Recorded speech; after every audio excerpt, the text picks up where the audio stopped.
Tapi kata Nabi setelah itu, Nabi memberikan kabar bahwa setelah itu adalah khilafah ala manhajin nubuwah. Setelah ini di depan kita, mau tidak mau, ikhlas tidak ikhlas, ya, senang tidak senang, di depan kita adalah peradaban Islam. Hari ini mulai itu subuh ceria, ditambah ada sedekah sayur atau mriki. Hari ini le apal Quran, apal Quran. Kuliah kedokteran gratis. Ada yang punya lembaga, wah kita harus masukkan Al-Quran di kurikulum kita, karena nek ora ono Al-Quran ini kudu ono sing daftar. Nah akhirnya Al-Quran mau gawe lurumu muridnya persoalan, Pak. Assalamualaikum warahmatullahi wabarakatuh.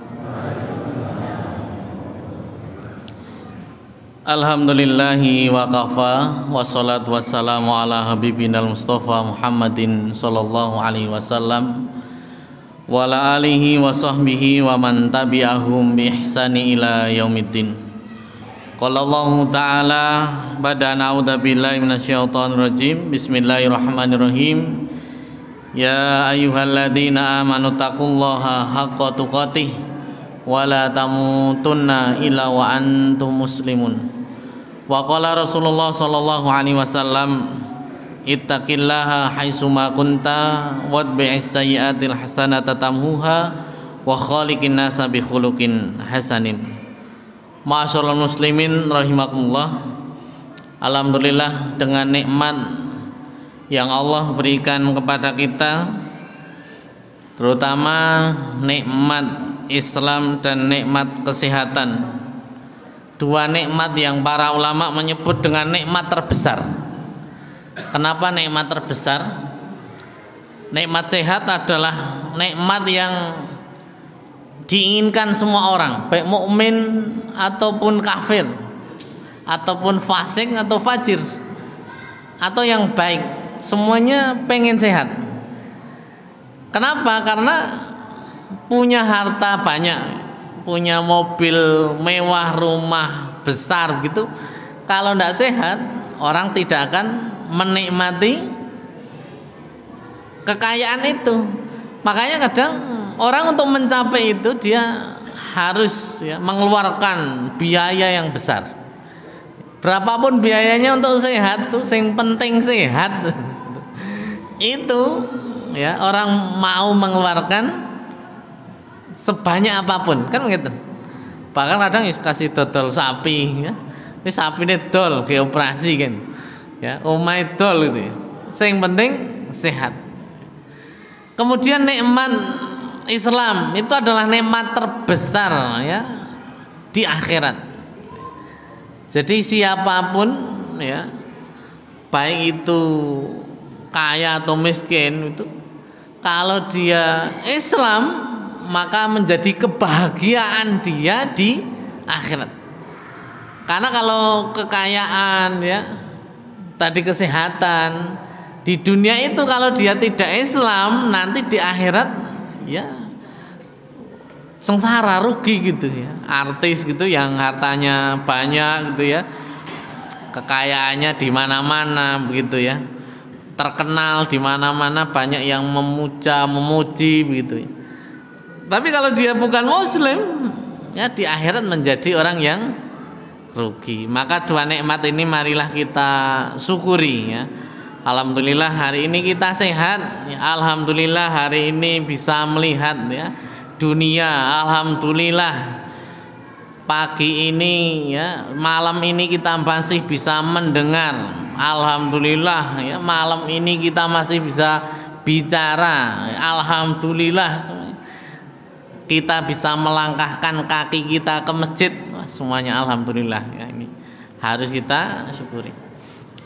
Ma'asyiral muslimin rahimakumullah, salawat dan salam semoga tercurah kepada Nabi kita, Nabi Muhammad sallallahu alaihi wasallam, kepada para keluarganya, para sahabatnya, dan kepada pengikutnya yang setia mengikuti langkah dan jejak Nabi Muhammad SAW sampai akhir kiamat kelak. Dan semoga kita termasuk umat yang mendapatkan syafaatul utma, syafaat dari Nabi Muhammad sallallahu alaihi wasallam. Ma'asyiral muslimin rahimakumullah. Ketika Allah Subhanahu wa taala menciptakan malaikat, maka Allah membekali malaikat itu dengan akal, tanpa hawa nafsu. Maka malaikat punya sifat sami'na wa ata'na. Jadi malaikat itu sifatnya hanyalah sami'na wa ata'na. Tidak ada yang namanya malaikat itu dresulo, nganglo gitu ya. Saking misalnya kata bencana, banyak yang mati, malaikat pencabut nyawa, ya Allah lerense. Tidak ada malaikat lerense. Walaupun kesel, apalagi malaikat pembagi rizki, kan rizki kita banyak ini masih musim hujan gitu. Tidak ada, kemudian ya Allah istirahat, kesel gitu ya. Tidak ada, malaikat tuh adanya hanyalah taat, taunya hanya taat saja. Dan waktunya juga tidak ada kemudian malas-malas. Kita acara jam 4 datangnya jam 5 kan gitu. Kalau malaikat enggak ya, kita dipanggil oleh Allah, hayya 'alas shalah gitu. Itu dipanggilnya jam 12, kita datangnya ya setengah 1 gitu. Nek malaikat ya ora, malaikat enggak, malaikat tepat waktu ya. Jadi malaikat enggak ada nih. Karena apa yang Allah berikan pada malaikat hanya akal, hanya ketaatan saja, sifat ketaatan. Ada ini seorang malaikat itu ada tugas di daerah jauh gitu dari Hindustan, karena waktunya ini belum pas, jadi tidak ada kemudian malaikat tak cabut saiki mumpung selo gitu ndak. Ini waktunya sampai jam 12 lebih 1 menit itu ya, jam 12 lebih 1 menit itu. Lah itu karena belum waktunya, dia mampir ini ke rumahnya Nabi Sulaiman. Sampai rumahnya Nabi Sulaiman itu lihat ada orang yang catatannya dia harus dicabut, dan cabutnya itu kok waktunya ya, jadi dia kaget, loh ini orang ini catatan harus saya cabut, tapi bukan sekarang, tidak di sini, di tempat jauh, atau ada kembarannya gitu, loh kok persis tuh dilihatin dari atas sampai bawah.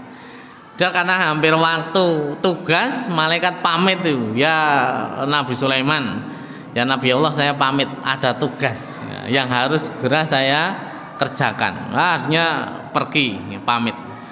Dan orang itu tanya kepada Nabi Sulaiman, ya Nabi Allah, itu tadi siapa ya, kok lihatin saya dari atas sampai bawah, saya takut tuh, orangnya serem.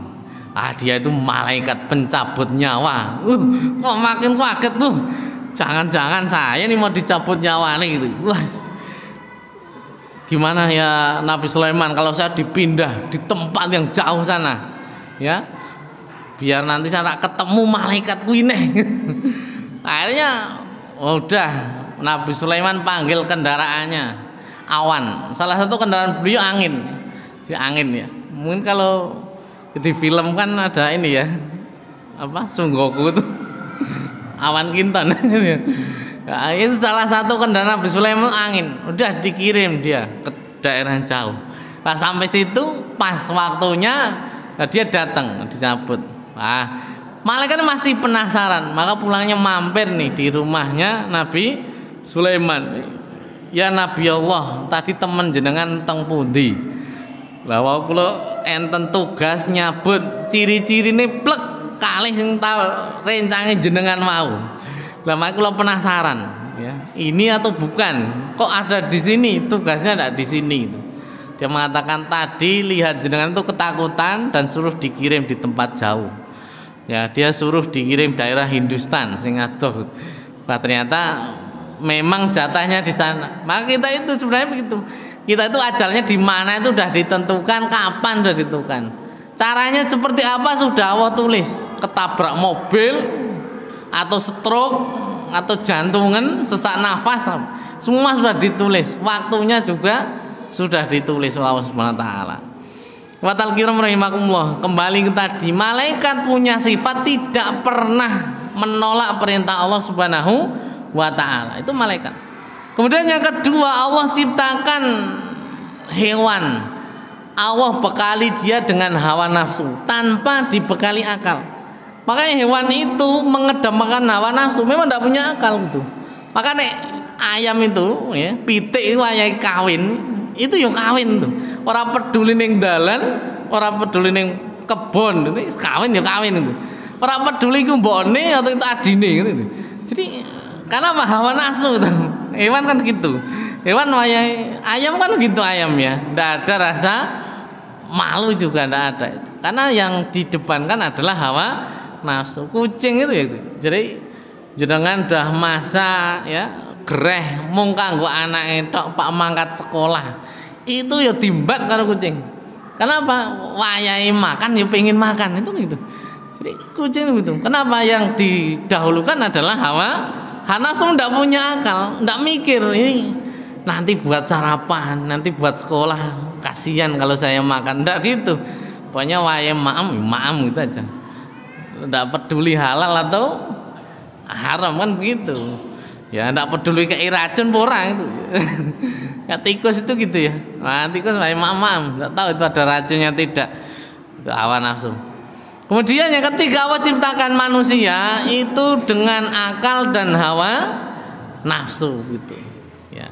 Makanya Rasulullah bersabda itu kullu mauludin yuladu alal fitrah. Fitrah itu sudah ada itu fitrah. Fitrah ini adalah Islam. Ada yang mengatakan fitrah itu kertas putih yang terserah ditulis apa. Nah ini para ulama banyak yang membantah. Kenapa? Lanjutan dari hadis itu fa'abawahu yuhawidanihi. Bapaknya yang menjadikan dia itu Yahudi, au yunasironihi atau menjadi Nasrani, au yumajisanihi atau menjadi Majusi. Tidak ada kemudian menjadi Islam. Kenapa? Lahir sudah dalam kondisi Muslim. Buktinya apa? Ketika di alam rahim itu Allah sudah bertanya, alastu birabbikum, bukankah aku itu Tuhanmu? Bukankah aku ini Tuhanmu? Qalu bala syahidna. Ya Allah, kita jadi saksi. Jadi kita itu dalam kondisi muslim, tapi Allah kasih hawa nafsu ya, hawa nafsu. Maka kadang akal itu kadang sampai dikalahkan hawa nafsu ya, enten ya. Jadi kadang butuh ya jadi bendahara ya, jadi bendahara bojone babaran, wong tuane loro, anake pak mbayar SPP. Niku ana duit jelas nyoto. Ora ana wong perang ya. Fujuroha wa taqwa. Ada fujur. Saya butuh. Iki tak jupuk ora gitu. Tapi ada wa taqwa, tapi ada takwa ini. Tapi ini Pak tak jupuk kok dosa. Ya itu manusia kan begitu. Makanya para ulama menyebutkan kalau hawa nafsunya itu mengalahkan akalnya, dia lebih buruk daripada hewan. Kenapa? Hewan itu dengan hawa nafsu tanpa akal itu. Makanya dalam surat Muhammad itu walladzina kafaru yaquluna wa yatamatta'una kama ta'kulunal an'am. Orang kafir itu dia makan, dia bersenang-senang seperti hewan gitu. Kenapa? Akalnya sudah terkalahkan dengan hawa nafsu begitu. Jadi dan ini juga setan mempengaruhi terus begitu. Setan menyuruh kita untuk selalu kepada kemaksiatan. Wa talqiram rahimakumullah. Tetapi ketika dia ini akalnya ini mampu mengalahkan hawa nafsunya, maka dia lebih mulia daripada malaikat. Kenapa? Malaikat taat karena tidak ada hawa nafsu. Sementara manusia mampu taat. Jenengan esuk-esuk jam 2:30 anyes saiki katanya matahari kan jauh dari bumi gitu kan. Kalau secara ilmu alam gitu, sehingga kondisi hari ini kemudian menjadi udaranya sangat dingin gitu ya. Jam 2:30 antara pengen tahajud opo isih Pak ngelanjutke turu kan gitu. Berat tuh. Kalau malaikat jelas tidak ada hawa nafsu. Ini manusia perang nih, fujuroha wa taqwaha. Tangi ora ditung. Tangi ora. Bismillah tangi gitu ya. Jadi bangun. Nah, ini kita lebih mulia dari malah malaikat, mampu mengalahkan hawa nafsu, ya, mampu mengalahkan akal kita, mampu mengalahkan hawa nafsu. Ma'asyiral muslimin rahimakumullah. Maka Allah Subhanahu wa taala tidak membiarkan di situ saja. Allah menurunkan Al-Qur'an untuk membina itu, agar akal kita tetap lurus, agar akal kita mampu mengalahkan hawa nafsu kita. Maka Allah menurunkan Al-Qur'an. Makanya fungsi Al-Qur'an itu dalam surah Al-Baqarah, la raiba fihi hudan lil muttaqin, sebagai petunjuk bagi orang yang bertakwa. Al-Qur'an begitu. Di ayat yang lain ya tentang puasa Ramadan itu ya. Tentang puasa Ramadan dari surah Al-Baqarah itu ya. Syahrul Ramadan alladzi unzila fihil Qur'an hudalin nasi wa bayyinatin minal huda wal furqan. Ya, Ramadan kan meh gitu, Pak. Kalau Ramadan itu kan setan itu dibelenggu gitu. Makanya kita kadang memang biasanya ora terawih njur. Terawih kan gitu ya. Biasanya jam 3 ra iso tangi, Ramadan iso tangi gitu ya. Itu Ramadan. Bulan Ramadan itu yang di dalamnya Allah turunkan Al-Qur'an, salah satu fungsinya adalah hudalin nas, memberi petunjuk bagi manusia ya. Wa bayyinatin minal huda, dan menjelaskan tentang petunjuk itu. Setelah menjelaskan, memberikan petunjuk, juga menjelaskan petunjuk itu. Makanya di Al-Qur'an ini kadang ada contoh nih, ayat yang mewajibkan kita untuk berwasiat sebelum meninggal dunia. Jadi riyen tiyang niku nek saderenge sedo niku tunggu wasiat. Wasiat hartane ini buat siapa, buat siapa. Tapi kemudian ayat itu dimansuh. Kalau bahasa ilmu tafsir itu ada dinasah. Dinasah dengan ayat tentang faraid, tentang pembagian harta. Wa bayyinatin minal huda. Jadi kadang dijelaskan di ayat yang lain penjelasannya. Wal furqan, dan Al-Qur'an ini juga sebagai pembeda. Al-Qur'an inilah yang membedakan kita dengan orang beriman dengan orang munafik, itu Al-Qur'an. Yang membedakan antara orang fasik dan fajir itu juga Al-Qur'an. Makanya Rasulullah mengatakan Al-Qur'anu hujjatun laka au alaika. Al-Qur'an itu bisa jadi hujah bagi kita. Nanti Al-Qur'an itu menolong kita. Al-Qur'an ini nanti akan menolong kita, ya, akan menaungi kita bacaannya. Ya Allah, orang itu si fulan sudah ngerjakan Al-Qur'an, sudah mengamalkan Al-Qur'an. Ya Allah, si fulan sudah baca Al-Qur'an. Jadi hujah bagi kita. Tetapi hujatun laka wa alaika, tapi Al-Qur'an ini juga bisa menjadi penuntut kita, dituntut kita dengan Al-Qur'an. Yaj'alul Qur'ana mahjuro. Orang yang menjadikan Al-Qur'an itu mahjuro, disampingke gitu. Itu nanti Al-Qur'an juga menuntut. Ya Allah, itu tidak pernah membaca. Al-Qur'an mau disimpan tok gitu. Al-Qur'annya hanya sebuah pajangan gitu. Alhamdulillah hari ini itu ya kita senang ya dengan banyak sekolah-sekolah yang sudah mulai dengan tahfidzul Quran gitu ya. Jadi di mana-mana itu TPG ada tahfidzul Quran, ya TK ada tahfidzul Quran, SD ada, apalagi pondok di mana-mana. Itu Al-Qur'an hari ini gitu. Dan ini menunjukkan bahwa peradaban Islam itu nyata. Sabda Nabi SAW tentang pembagian umat itu begitu jelas. Itu jadi bukti, Pak. Jadi Nabi mengatakan bahwa masa nubuwah ada masa khilafah ala manhajin nubuwah. Para ulama menyebutkan khilafah ala manhajin nubuwah itu siapa? Itu pimpinannya Abu Bakar, Umar, Utsman, Ali radhiyallahu anhum ajmain. Dan itu selesai. Dan Nabi mengatakan yang setelah itu berakhir maka ada mulukul adun. Mulukul adun itu raja-raja yang menggigit. Ada dinasti Umayyah, dinasti Abbasiyah, ada Ayubiyah, Fatimiyah, dinasti-dinasti. Di Jawa ada kerajaan Demak, Mataram gitu ya, kerajaan-kerajaan Islam. Dan ini sudah berakhir. Hari ini tidak ada kan.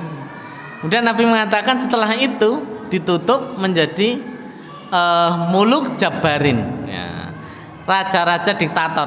Nah, diktator hari ini hampir semua negara ya dipimpin oleh raja diktator. Tapi kata Nabi setelah itu, Nabi memberikan kabar bahwa setelah itu adalah khilafah ala manhajin nubuwah. Setelah ini di depan kita, mau tidak mau, ikhlas tidak ikhlas, ya, senang tidak senang, di depan kita adalah peradaban Islam. Itu kata Nabi, itu janji Nabi sallallahu alaihi wasallam. Depan kita adalah peradaban Islam. Maka hari ini memang mendekati itu sudah nampak, ya, nampak. Walaupun mungkin cucu kita yang dapat, ya, atau anak kita tidak tahu. Wallahualam bisawab tekone kapan. Tapi coba jenengan naik ngetol itu ya. Jadi misalnya pergi kemana lewat jalan tol, pas meh andan jenengan nyari rest area. Hampir sehari itu rest area penuh dan orang hampir semuanya adalah sholat. Ya, orang mampir rest area itu hampir semua sholat tuh, ya karo leren, tapi pasti ngepasnya waktu sholat. Itu kan tanda-tanda bahwa memang peradaban tak bisa dibendung tuh. Hari ini mulai tuh subuh ceria, ditambah ada sedekah sayur atau mriki. Di Turen ada, di mana ada. Semakin ramai itu kan, subuhnya semakin ramai. Bahkan kalau di Jawa Karyan itu subuhnya melebihi sholat Jumat gitu ya. Lebih ramai lagi gitu. Itu artinya memang peradaban Islam itu udah mulai nampak.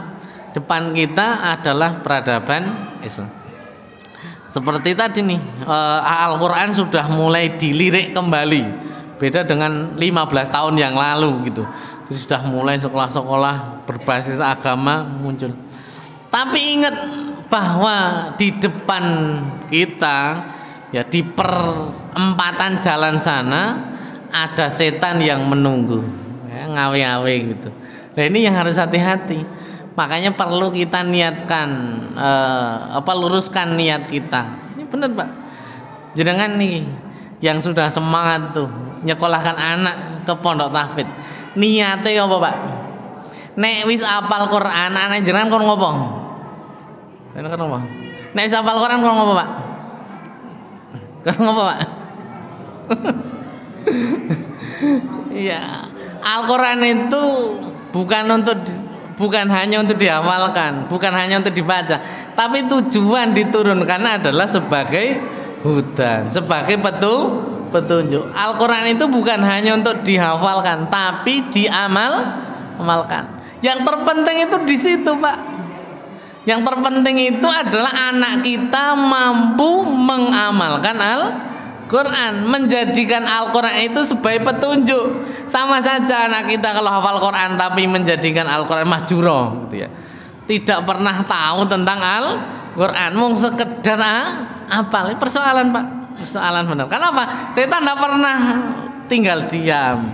Setan pasti, ya, kan hari ini hafal Quran, hafal Quran, kuliah kedokteran gratis. Tujuannya akhirnya jadi itu, ya. Ada yang punya lembaga, wah kita harus masukkan Al-Quran di kurikulum kita, karena nek ora ono Al-Quran ini kudu ono sing daftar. Lagi men muridnya oke, kita programkan Al-Tahfidzul Quran. Lah akhirnya Al-Quran mau gawe lurumu muridnya persoalan Pak. Maka harus benar-benar niat ini dijaga. Karena setan tidak peduli setan.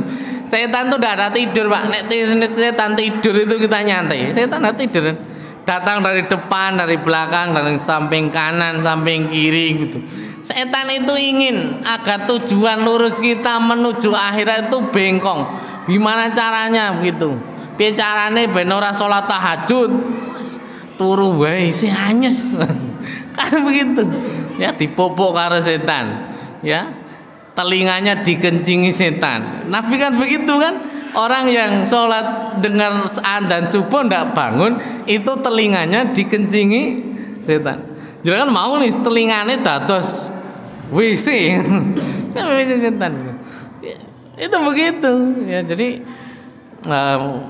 harus hati-hati setan itu. Setan tidak tinggal diam ya. Ada yang wah saya harus nih bisa tahajud misalnya ya, ngalahke setan.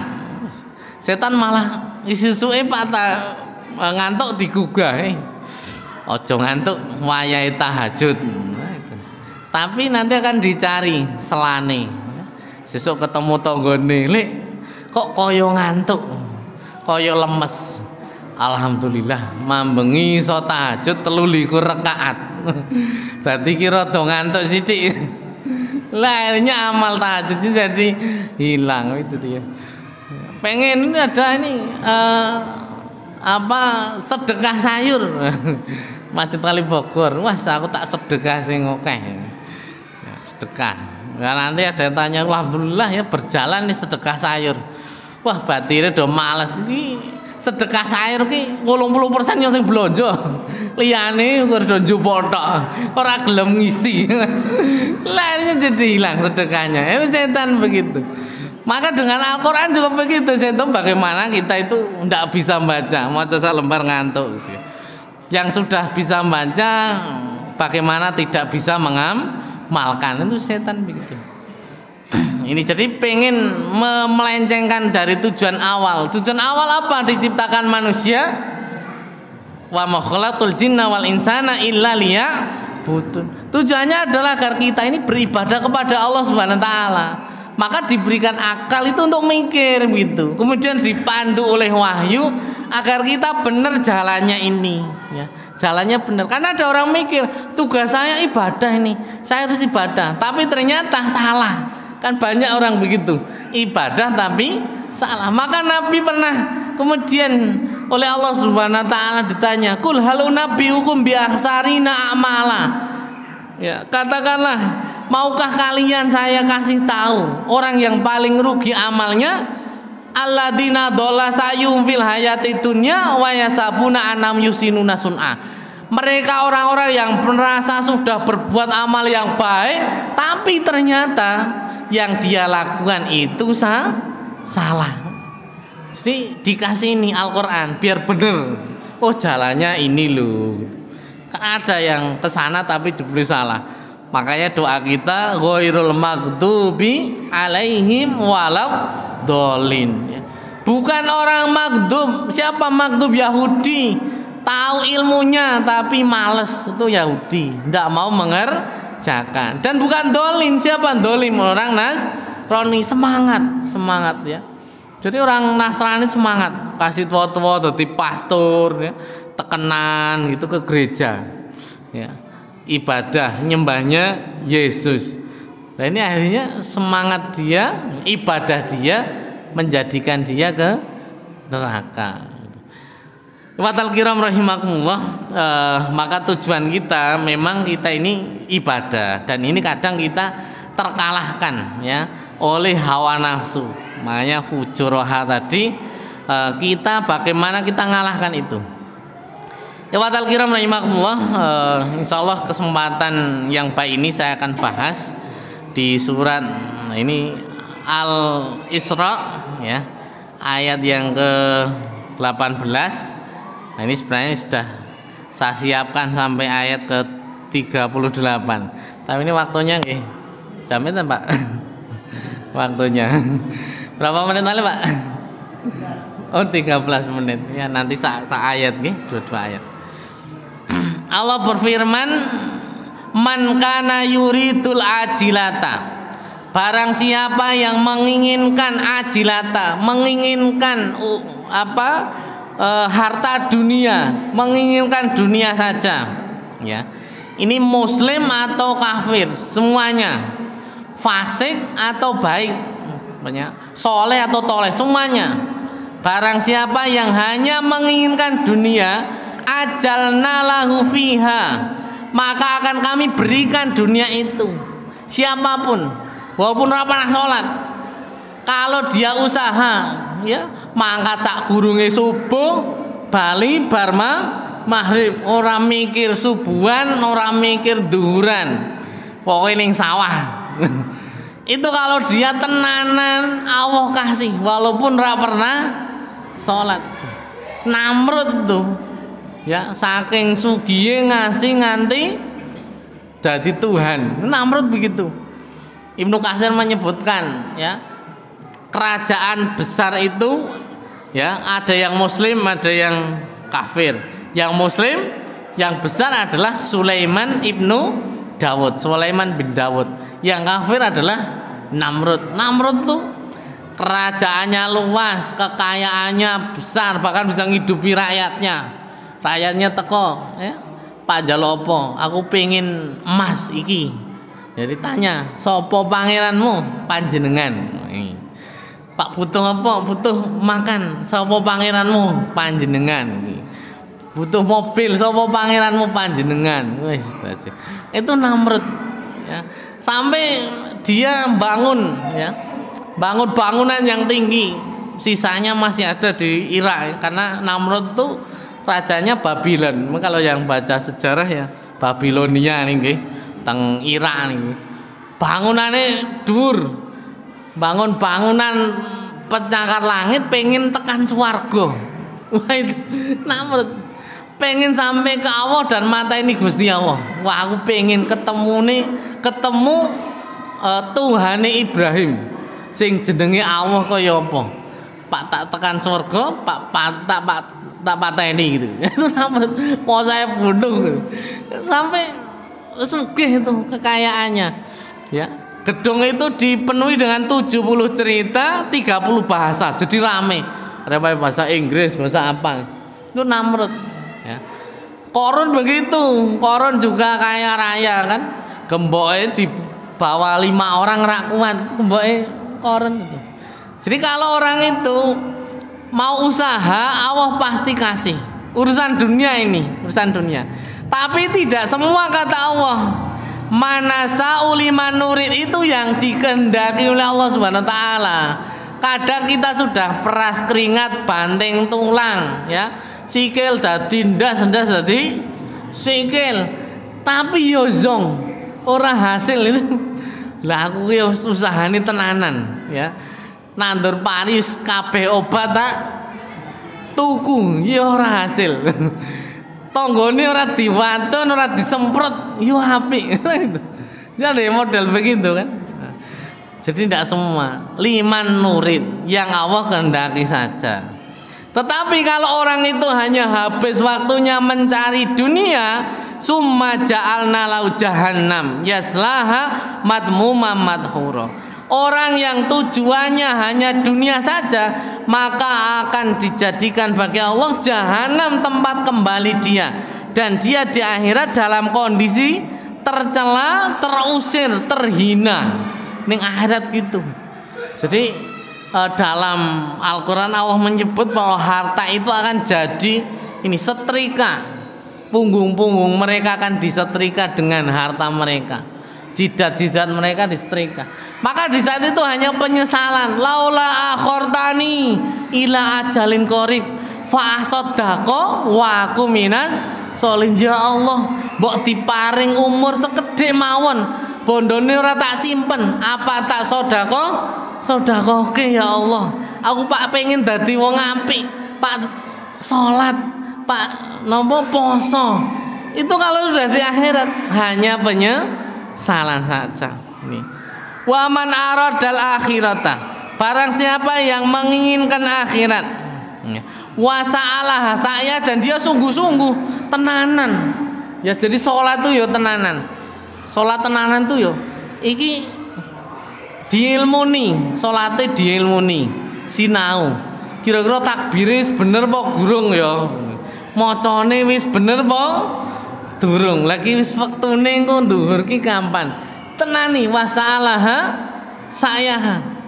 Bahwa mukmin dan dia juga beriman, dia yakin ya kepada Allah Subhanahu wa taala, ya yakin. Karena kalau orang ibadah tanpa iman juga salah, ya. Faulaika kana sa'yu maskura, maka usaha dia itu pasti dibalas oleh Allah Subhanahu wa taala. Usahanya apapun, walaupun dikit, fama ya'mal misqala dzarratin khairan yara, fama ya'mal misqala dzarratin syarran yara. Jadi Semua pasti dibalas kalau dia niatnya adalah untuk akhirat. Kulanumitu haula'i wa haula'i min ata'i rabbik. Dari mereka itu ya kita berikan ya, kita kasih masing-masing dari mereka. Ana sing dikei sugih, ana sing dikei kere, ana sing ganteng, ana sing biasa-biasa, ana sing mancung ya ana sing pesek, ana sing ireng ya ana sing glowing. Ora usah iri, semua sudah dibagi oleh Allah Subhanahu wa taala sesuai dengan kekuatannya jenengan. Jenengan saya doa ini, ya Allah, semoga dikasih rumah ya 10 tingkat. Itu Allah tahu lah sapa sing pak bayar listrike, sing pak resik-resik sapa gitu. Jadi Allah tahu. Makanya sak tingkat wis kadang ya ora kopen gitu. Maka sudah sesuai ukuran. Biasanya ibu-ibu tuh yang glowing, wah irinya tanggane kok iso glowing. Skincare apa ya? Bapak-bapak ngasih jatah. Lho kok cuma segitu ya? Kurang. Skincare wae regane 500.000. Kan begitu ya. Jadi kalau ibu-ibu pengennya adalah glowing ya. Cerah ya, wajahnya gitu. Nah ini sebenarnya semua sudah diukur oleh Allah Subhanahu wa taala ya. Semua sesuai dengan ukuran. Faulaika kana min ata'i rabbik wa makana ata'i rabbuka mahdhura. Dan pemberian kemurahan Tuhanmu itu tidak bisa dihalangi. Jadi kalau orang yang memang takdirnya sugih itu tadi kadang macul yo nandur pari ora diwatun, ora semprot yo hasile api. Dhewe wis disemprot, wis diwatun ya kok zong. Ora panen. Ya ini jadi semua kalau udah ngasih tidak bisa ditahan ya. Harta itu begitu, kalau udah dikasih sampai nolak-nolak. Makanya ada ini pernah Utsman ya, kalau ndak Utsman Abdurrahman Auf ya, saking banyaknya harta itu dia pengen ngerasake dadi wong miskin iki piye. Saking oke harta itu malah pengen dadi wong miskin piye gitu. Maka pernah ini dia itu membeli, jadi di Madinah itu pernah terjadi gagal panen, bosok kabeh itu. Jadi bosok itu kurmane bosok kabeh. Itu diborong, kan rugi itu, ndak ada yang beli. Diborong semua dengan harga normal. Wis tak borong tak tuku kabeh. Wah saiki duwite entek. Iki ya kurma ora kena didol. Pas aku dadi wong kere. Lah itu ada orang dari Yaman datang, Pak kula madosi kurma sing bosok-bosok. Jare jenengan kok gadah kurma bosok. Lah pripun lha itu di obat wis kurmane tak borong. Ora dadi kere. Lah itu begitu. Kalau udah ngasih itu ndak bisa dihalangi. Tapi kalau udah nyegah itu wis diusake macam-macam tetap tidak bisa. Undur kaifa fadolna ba'du mala ba'din. Kita itu hanya diperintahkan untuk melihat bagaimana, lihatlah di sini. Undur, lihatlah bagaimana kami lebihkan di antara mereka dengan yang lain. Kita mau hanya suruh melihat saja. Tidak usah Rasulullah. Walaupun nggih angel ora Rasulullah ini. Innal insana khuliqa halu'a. Jadi Rasulullah itu mesti kayak kok wis tuku mobil ya. Duitnya song ndi ya. Lah aku ngumpul-ngumpul kayak ora iso. Jadi Rasulullah itu pasti. Dan itu memang sebenarnya tidak boleh gitu.